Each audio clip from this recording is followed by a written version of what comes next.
Bulletin का बाकायदा आगाज करते हैं। कराची के जेएस बैंक में 75 करोड़ के सोने का फ्रॉड। बड़े फ्रॉड की तहकीकात के लिए पुलिस की खुसूसी टीम भी तश्कील दे दी गई। तहकीकाती टीम की सरबराही DSP investigation S Yusuf Jamal को सौंपी गई है। अहम खबर है जो आप तक पहुंचा रहे हैं। कराची के जेएस बैंक में 75 करोड़ के सोने का ये फ्रॉड है, जहां पर बड़े फ्रॉड की तहकीकात के लिए पुलिस की खुसूसी टीम भी तश्कील दे दी गई है। तहकीकाती टीम की सरबराही DSP investigation S Yusuf Jamal को सौंपी गई है। यहाँ पर आपको अपडेट कर रहे हैं। कराची के जेएस बैंक में 75 करोड़ के सोने का फ्रॉड सामने आया है। बड़े फ्रॉड की तहकीकात के लिए पुलिस की खुसूसी टीमें भी तश्कील दे दी गई हैं। तहकीकाती टीम की सरबराही DSP investigation S Yusuf Jamal को सौंप दी गई है। कराची के जेएस बैंक में 75 करोड़ के सोने के फ्रॉड का ये मामला है। बड़ी पेशरफ्त सामने आई। बड़े फ्रॉड की तहकीकात भी जारी हैं। बड़े फ्रॉड की तहकीकात के लिए पुलिस की खुसूसी टीमें भी तश्कील दे दी गई हैं। तहकीकाती टीम की सरबराही DSP investigation S Yusuf Jamal को सौंप दी गई है। तहकीकात का अमल जारी है। बड़े पैमाने पर फ्रॉड का ये मामला है, जहां पर कराची के जेएस बैंक में 75 करोड़ के सोने का ये फ्रॉड का मामला है, जहां पर बड़े फ्रॉड की तहकीकात के लिए पुलिस की खुसूसी टीमें भी तश्कील दे दी गई हैं। तहकीकात का अमल ताहाल जारी है। तहकीकाती टीम की सरबराही DSP investigation S Yusuf Jamal को सौंप दी गई हैं। तफसीलात जानते हैं दानियाल सैयद से। जी दानियाल, आगाह कीजिएगा, फ्रॉड का ये मामला है।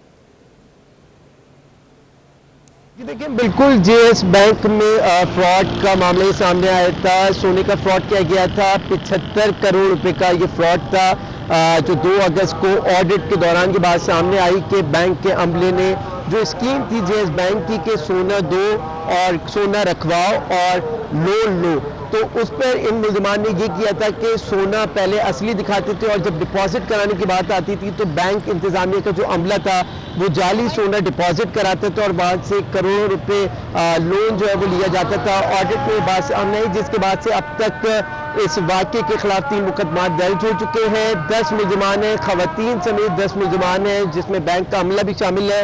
इनको गिरफ्तार किया गया है। इनके कब्जे से सोना और नकदी जो है वो भी बरामद किया गया है। खुसूसी टीम इस बड़े फ्रॉड के लिए जो है वो तश्कील दी गई है, जिसमें कि सरबराही डीएसपी इन्वेस्टिगेशन ईस्ट जो है उनको सौंपी गई है। इसके अलावा थाना सच्चल, थाना अजीज भट्टी और थाना सोराबगुट के जो SIOs हैं, तफ्तीशी अफसरान, उनको भी इस कमेटी में शामिल किया गया है। जबकि इसके साथ ही साथ थाना शारा फैसल और थाना बहादुराबाद के जो SIOs हैं उनको भी इस कमेटी में शामिल किया गया है। रोजाना की बुनियाद के ऊपर आला हुकाम जो है इस केस में होने वाली पेशरफ्त से उनको आगाह किया जा रहा है। बैंक सर्किल जो कोर्ट है उसमें इन मुल्ज़िमान के बारे में बताया गया है कि मुल्ज़िमान को पीर के रोज पेश किया जाएगा, जहां से इनका रिमांड हासिल किया जाएगा। ताहम अब तक 10 मुल्ज़िमान इस जेएस बैंक में सोने के फ्रॉड में मुलव्वस पाए गए थे, जिन्होंने 75 करोड़ रुपए का फ्रॉड किया है। जी ठीक है दानियाल सैयद, आप हमारे साथ ही मौजूद रहिएगा।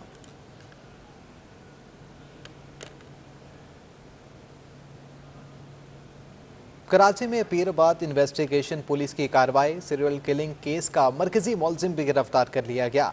मुलजिम अब्दुल रशीद ने खानदानी दुश्मनी पर 3 अफराद को कत्ल किया था। मुलजिम के दीगर साथियों की तलाश ताहाल जारी है। कराची में पीरबाद इन्वेस्टिगेशन पुलिस की बड़ी कार्रवाई सामने आई है। किलिंग केस का मरकजी मुलजिम गिरफ्तार कर लिया गया। मुलजिम अब्दुल रशीद ने खानदानी दुश्मनी पर 3 अफराद को कत्ल किया था। तफसीलात जानते हैं दानियाल सैयद से। जी दानियाल, आगाह कीजिएगा। आज देखिए, बिल्कुल गैस इन्वेस्टिगेशन पुलिस ने कामयाब कार्रवाई की है और 3 अफराद के कत्ल में मुलव्वस मरकजी मुलजिम जो अब्दुल रशीद है उसको गिरफ्तार किया गया है। SSP इन्वेस्टिगेशन गैस आबिद कायम खानी के मुताबिक मुलजिम अब्दुल रशीद कत्ल की वारदातों के बाद फरार हो गया था, मफरूर था। इसके दीगर साथी भी हैं जिन्होंने खानदानी दुश्मनी के पर अपने सगे चचा और अपने कजन्स को, खातून कजन समेत 3 अफराद को कत्ल किया था। मरीना नामी 18 साल लड़की थी जिसे जहर देकर कत्ल किया गया था। सलमान नामी एक नौजवान था जिसे गोलियां मारकर कत्ल किया गया था और अपने एक चचा को, सगे चचा को भी इस अब्दुल रशीद ने फायरिंग करके जाती और खानदानी रंजिश की बिना पर इनको कत्ल किया था। SSP इन्वेस्टिगेशन वेस्ट आबिद कायम खानी के मुताबिक मरकजी मुलजिम अब्दुल रशीद को गिरफ्तार कर लिया गया है और इसके जो दीगर साथी और भाई हैं उनकी गिरफ्तारी के लिए कोशिशें की जा रही है, लेकिन जो दीगर मुलजिमान हैं वो अभी भी रुपोश है। अदालत ने उन्हें मफरूर करार दिया है। उनकी गिरफ्तारी के लिए टीमें तश्कील दी गई है और जल्द उनको गिरफ्तार कर लिया जाएगा। जी ठीक है, गिरफ्तारियों का सिलसिला जारी है। बहुत शुक्रिया दानियल सईद आपका।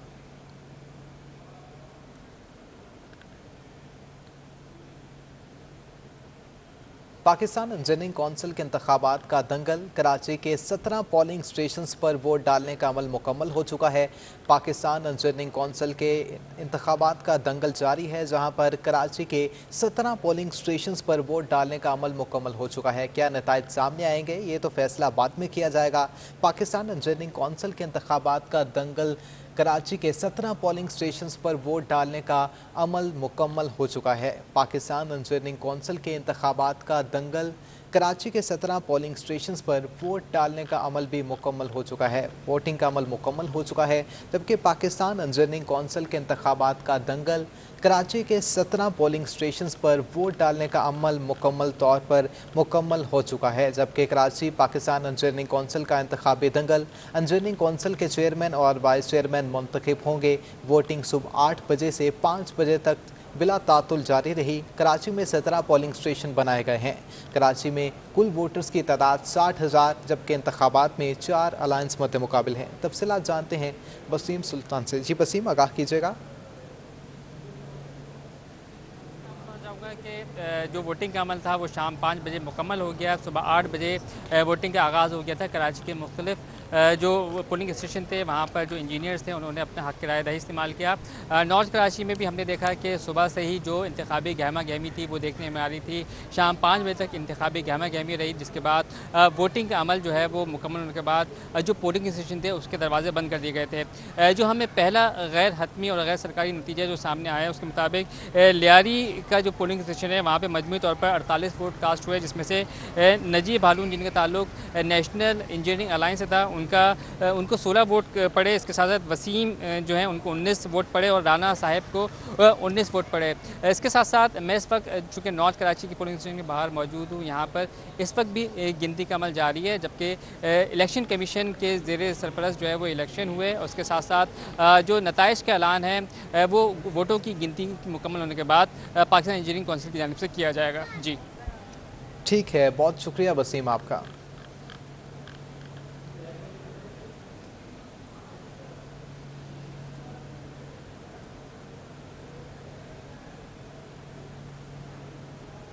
सिंध हुकूमत ने लॉकडाउन ख़त्म कर दिया। नए SOPs के साथ नोटिफिकेशन भी जारी कर दिया गया। महकमा दाखिला सिंध ने नया हुक्मनामे के मुताबिक आउटडोर डाइनिंग रात 10 बजे तक की इजाज़त देने का फैसला कर लिया गया है। कराची में रेस्टोरेंट्स में आउटडोर डाइनिंग पर शहरियों और रेस्टोरेंट्स मुलाजमीन का क्या कहना है, जानते हैं नुमाइंदा सिटी 21 न्यूज़ जावेद कायम खान से। जी जावेद, बताइएगा।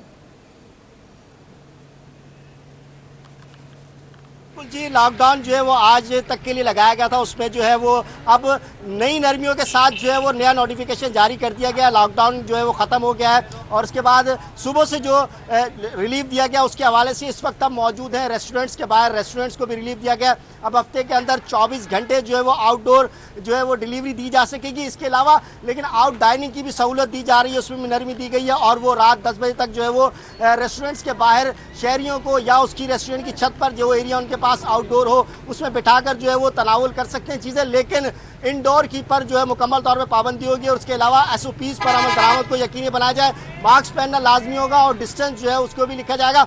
यहाँ एक रेस्टोरेंट पे मौजूद है, आउटडोर मतलब एक्टिविटीज़ जारी हैं, डिलीवरी दी जा रही है, डिलीवरी के लिए यहाँ मौजूद है। और यहाँ पर मौजूद जो काउंटर पर मालकान हजरात हैं इनसे भी जानते हैं कि हुकूमत की जानिब से जो नरमियाँ दी गई हैं इसे कैसा देखते हैं। अच्छा, मुझे बताइएगा कैसा देख रहे हैं अब नरमी दी गई है, रेस्टोरेंट अब 10 बजे तक आप जो है वो लोगों को आउटडोर जो है वो डाइनिंग करा सकेंगे, लेकिन उसके साथ साथ जो है वो डिलीवरी भी हो सकेगी 24 घंटे। अस्सलाम वालेकुम।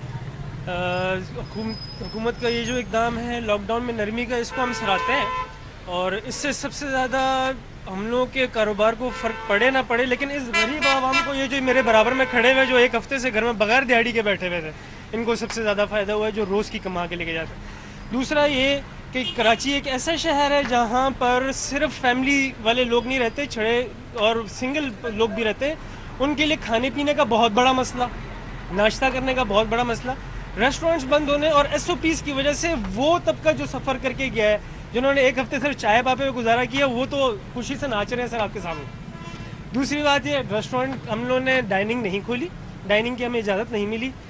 बाकी टेक अवे हम जो है वो दे रहे हैं 24 आवर्स। आप ऑर्डर करें, आपको टेक अवे देंगे। ओपन डाइनिंग के लिए हमारे पास रात 10 बजे तक का टाइम है। ओपन डाइनिंग आप जिस टाइम पे आएंगे 10 बजे तक हम आपको अलाउ करेंगे, आप बैठ के खाएं हमारे पास। बैठकर जो है वो रात 10 बजे तक खा सकते हैं। इसमें सबसे ज्यादा जो इफेक्ट हो रहा था तबका, एक तो मजदूर था जिसने जो है वो यहाँ पर रोजगारी करी थी, इसके अलावा यहाँ जो मौजूद शहरी है उनसे भी जानने की कोशिश करेंगे। अच्छा, आप मुझे बताएंगे कि आप ये आउटडोर डाइनिंग की जो इजाजत दी गई है, इससे क्या फायदा हो रहा है आपको? इससे फ़ायदा ये है कि जो है कि बच्चे बहुत खुश हैं कि एटलीस्ट जो है वो बाहर जाके बैठने को खाने को मिलेगा। लेकिन ये है क्योंकि लॉकडाउन है, सब चीज़ें बंद हैं, घर में बच्चे रह रह के जो है ना वो फ्रस्ट्रेटेड हो गए हैं, ठीक है। लेकिन ये है कि चलो एटलीस्ट आउट डाइनिंग खोली है तो बच्चों को लेके आप हम मतलब बाहर आ सकते हैं, उनके साथ बैठ के थोड़ा सा एंजॉय कर सकते हैं। क्योंकि ये जो कोविड है बहुत ज़्यादा वन स्ट्रिक्ट है और SOPs का हमें ख़ास अमल करना है, ठीक है। मास्क पहन के और डिस्टेंस रख के, इस पे तो हमें खास अमल करना है, ठीक है। बिल्कुल जी, SOPs पर अमल दरामद यकीनी बनाना है। जैसा शहरी ने बात की कि घरों में काफ़ी दिन से महसूर थे बच्चे, और उनके लिए भी खुशी है और आप इनकी खुशी से, इनके चेहरे से आया खुशी के वाकई जो है जो आउटडोर डाइनिंग शुरू हुई है, उसमें जो है बच्चों को हफ्ते में या शाम के औकात में जो है बाहर लाकर जो है वो तनावुल कर सकते हैं चीज़ें। उसके अलावा रेस्टोरेंट मालकान का भी आपने सुना कि वाकई अब ऐसा है कि कराची की जो रौनकें हैं उस कोविड की वजह से जो मानित हो गई थी, लेकिन SOPs पर अमल दरामद करते हुए उनको दोबारा यकीनी बनाया जाएगा। जी ठीक है, बहुत शुक्रिया जावेद कायम खानी आपका।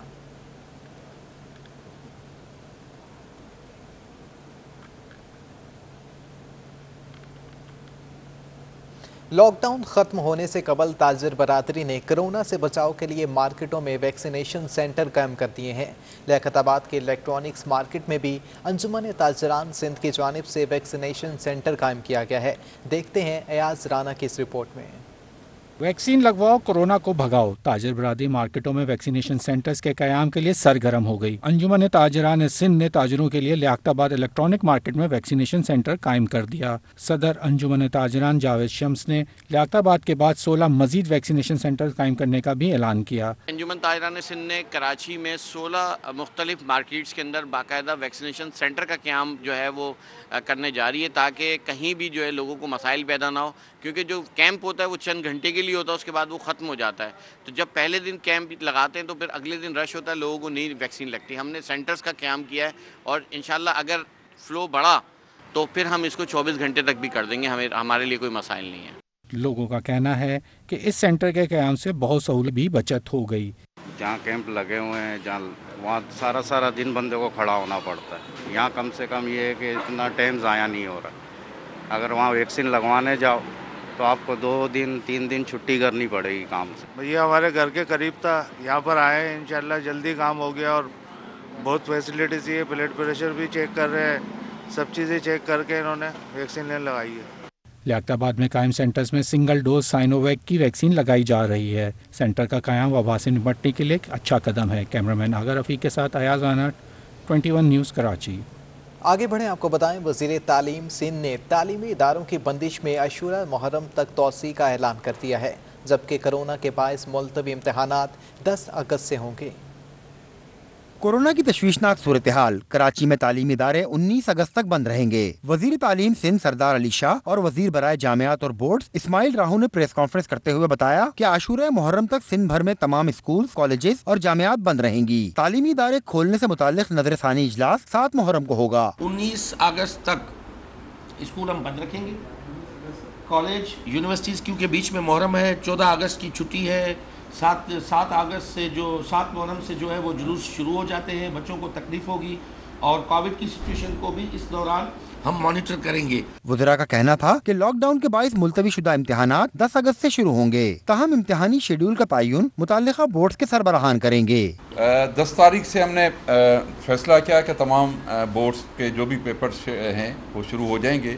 उसमें ये हमने किया है कि जो पीर से यानी पीर के रोज़ से 9 अगस्त को जो कोई भी किसी भी बोर्ड का अगर कोई पेपर शेड्यूल था तो उसका नया डेट है वो आगे जाके वो अपने बोर्ड वाले दे देंगे। वज़ीरा ने बताया कि कोविड की शरह में कोई कमी दिखाई नहीं दे रही, इसलिए बच्चों की जिंदगियां खतरे में नहीं डाल सकते। तालीमी इदारे खोलने पर SOPs पर सख्ती से अमल दरामद यकीनी बनाएंगे। शहर कराची का सबसे बड़ा जना अस्पताल कूड़े के ढेर में तब्दील है।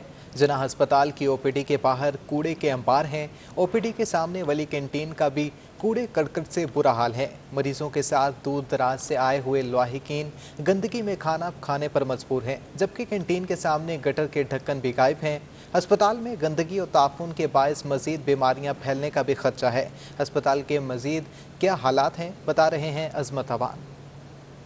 जी बिल्कुल, इस वक्त मैं शहर कराची के सबसे बड़े अस्पताल जिना अस्पताल के बाहर मौजूद हूँ और यहाँ पर जो इंतज़ामात हैं वो इंतहाई अबतर हैं। इस गेट के अंदर से जो मीडिया कवरेज है उस पर मुकम्मल पाबंदी है। किसी किस्म की भी मोबाइल फुटेज या तस्वीर नहीं बनाई जा सकती। और आज सिटी 21 की टीम ने स्टिंग ऑपरेशन किया। जब हमारी टीम अंदर गई तो हालात इंतहाई अबतर हैं। आप टीवी स्क्रीन पर देख भी सकते हैं कि किस तरह ओपीडी के आगे गंदगी और गलाजत के ढेर लगे हुए हैं। ना सिर्फ गंदगी और गलाजत के ढेर बल्कि जो सिरिंज जो कि इंतहाई मुजरे जिससे बीमारियां फैल सकती हैं, वहाँ पर सिरिंज भी आप देख सकते हैं। ओपीडी के बाहर जो दीगर एक्सपायर्ड दवाइयां हैं वहाँ पर वो उसके ढेर लगे हुए हैं। उसके अलावा जो ओपीडी के बिल्कुल सामने कैंटीन है जहाँ पे मरीजों के साथ आए हुए लवाहिकीन खाना खाते हैं, उसके बिल्कुल साथ जो गटर है उनके ढक्कन गायब हैं। मक्खियों की बहुतात है, गंदगी और गलाजत के ढेर लगे हुए हैं। लेकिन जो मरीजों के साथ दूर दराज से आए हुए लवाहिकीन मजबूरी के तहत उस गंदगी और गलाजत के अंदर जो खाना है वो खा रहे हैं। फिल वक्त तो पूरे शहर में जो कोरोना की वबा है वो अरूज पर है, लेकिन इस गंदगी के बायस मजीद बीमारियां भी लगने का खदशा है। साथ में आप टीवी स्क्रीन पर देख भी सकते हैं कि ओपीडी के सामने जो जा रही है गली, उसके अंदर गंदगी और गलाजत के ना सिर्फ ढेर हैं बल्कि उस जगह से ताफुन भी आ रहा है। और वहाँ पर जो कुछ मरीज मौजूद थे हमने उनसे भी बात की और उनमें से एक मरीज ने बताया कि वो सेवन शरीफ से यहाँ पर इलाज करवाने के लिए आए, लेकिन जब यहाँ पर आज सुबह इलाज करवाने के लिए आए उससे 5,000 रुपया मांगे गए। 2,000 कम होने की वजह से उसका यहाँ पर चेकअप नहीं हो सका। उसके अलावा जो एक और मरीज है जिससे हमारी बात हुई, आपने टीवी स्क्रीन पर सुना भी है, उस मरीज ने बताया कि वो 2 माह से इस अस्पताल के चक्कर लगा रहा है। कोई भी उसकी जो बात है वो नहीं सुन रहा। उसने दवाइयाँ भी दी हैं, आप टीवी स्क्रीन पर देख भी सकते हैं। उस मरीज की हालत कैसी है, जो मक्खियाँ हैं वो उसके जख्म पर बैठ रही हैं। इंतहाई अबतर सूरत हाल है जिना अस्पताल की। और यहाँ के जो डायरेक्टर साहिब हैं, जब उनसे इस मामले पर बात करने की कोशिश की गई तो उन्होंने मौका देने से इनकार कर दिया। और जो उनके पीआरओ थे उन्होंने बताया कि मैडम अभी मीटिंग में बिजी हैं, तो अब चंद दिन तक उनसे मुलाकात कर लीजिएगा। तो यहाँ से आप इस बड़े अस्पताल से अंदाजा लगा सकते हैं जो आम साहिलीन हैं, आम शहरी हैं, उनकी जो रसाई बड़े ऑफिस जो अस्पताल के हैं वहाँ पर कितनी है। ये अस्पताल इन लोगों के लिए बनाया गया, लेकिन इन हालात से आप देख सकते हैं कि जो इंतजामिया है उनका रवैया कैसा है। जो यहाँ पर मरीज हैं वो बेयारो मददगार यहाँ पर पड़े हुए हैं, वो मसीहाओं को दुआइयाँ दे रहे हैं, लेकिन कोई भी मसीहा उनकी यहाँ पर बात नहीं सुन रहा। और हमारी उम्मीद है कि सिटी 21 जो कि शहर कराची की आवाज़ है, हर अस्पताल में हर जगह पे जो भी शहरियों का मसला हो पेश आएगा उस पर अपनी आवाज़ उठाएगा और ऐवान बाला तक उनकी आवाज़ पहुंचाएगा। और उम्मीद की जाती है कि सिंध हुकूमत भी जो करोड़ों रुपए यहाँ पर फंड देती है वो इस पर ज़रूर एक्शन लेगी, इंतज़ामिया से ज़रूर सवालात करेगी कि इतने फंड्स के बावजूद इतनी ज़्यादा मेहनतें, और जब चौथी लहर जो शदीद अरूज पर है, यहाँ पर इमरजेंसी की सूरत हाल नाफिज है, उसके बावजूद अस्पताल के ये हालात हैं, तो आम दिनों में हालात कैसे होंगे। तो उम्मीद की जाती है सिटी 21 की। आगे बढ़ें, आपको बताएं कराची में लॉकडाउन के आखिरी रोज़ पुलिस ने भी सुख का सांस लिया। मुख्तलिफ इलाकों में लगे नाकों पर सन्नाटा छा गया। मजीद क्या हालात हैं, बताएंगे जुनेद फिरोज। सिंध हुकूमत की जानिब से कराची में जो लॉकडाउन की पाबंदी लगाई गई थी उसका लगता ऐसा ही है कि आज आखिरी रोज़ है और शहरी जो है वो चांडाल बना रहे हैं। इसके साथ साथ जो फ्रंट लाइन वर्कर हैं यानी कि कानून नाफिज करने वाले इदारे, वो भी इससे जो है वो खुश नज़र आते हैं, क्योंकि बाल मकामात पर हम ये देख रहे हैं कि पुलिस के जो नाके लगे हुए थे जहाँ शहरियों का कोरोना वायरस का जो चेक किए जा रहे थे वैक्सीनेशन कार्ड, वो अब जो है नाके पर सन्नाटा बिल्कुल हमें नज़र आ रहा है। पुलिस की नफरी ना होने के बराबर है। इसके साथ साथ जो हैरत अंगेज बात है, यूनाइटेड नेशन की जानिब से साउथ पुलिस को जो कोरोना से बचाव के जो खुसूसी लिबास दिया गया था उस लिबास को भी जो है वो मुकम्मल तौर पर ख़त्म कर दिया गया है। अब पुलिस एहलकार जो खड़े हुए हैं वो लिबास उतार कर खड़े हुए हैं। लिबास उन्होंने ज़ेब तन बिल्कुल भी नहीं किया हुआ, क्योंकि ख़ासकर जो है साउथ पुलिस को ये दिया गया था कि कोरोना से बचाव के लिए आप जो है ये जब नाके पर खड़े होंगे अपनी ड्यूटी सर अंजाम देंगे तो लिबास जो है ज़ेब तन करेंगे। मगर 2 से 3 दिन जब हमने देखा कि वो लगातार पहने हुए थे और ड्यूटी सर अंजाम दे रहे थे, मगर अब उसको भी जो है वो बालाए ताक रख दिया गया है। इसके साथ साथ NCOC ने यह कहा है कि कराची में जो है वो केसेस कम हो रहे हैं, तो पीर के रोज़ यानी कि कल से कुछ जो है वो नरमी की जाएगी। मुल्क भर की तरह शहर कायद में भी पाकिस्तान के 75वें जश्न आज़ादी की तैयारियां जोरों शोर से जारी हैं। कौमी परचम समेत दीगर अशिया की खरीदारी उरूज पर पहुंच चुकी है। मज़ीद तफसीलात जावेद इकबाल की इस रिपोर्ट में। आज़ादी का जश्न हो तो तैयारियां थोड़ी अलग ही होती हैं और जोश और जज्बा भी आसमान को छूता है। 14 अगस्त करीब आते ही शहर की सड़कों पर ऐसे स्टॉल्स की बहार आ गई है जिन पर कौमी परचम, झंडियां, कैप्स, बैजेस और दीगर अशिया दस्तयाब हैं। शहरी इन अशिया की खरीदारी से आज़ादी का जश्न जबरदस्त अंदाज में मनाने के लिए पुरअज़्म है। जश्न आज़ादी मनाने के लिए बहुत पुरजोश है। जश्न आज़ादी का दिन का बिल्कुल हम मुंतज़िर हैं। इंडिपेंडेंस डे हम बहुत जोश और खरोश के साथ हम मनाएंगे क्योंकि पाकिस्तान हमारी पहचान है।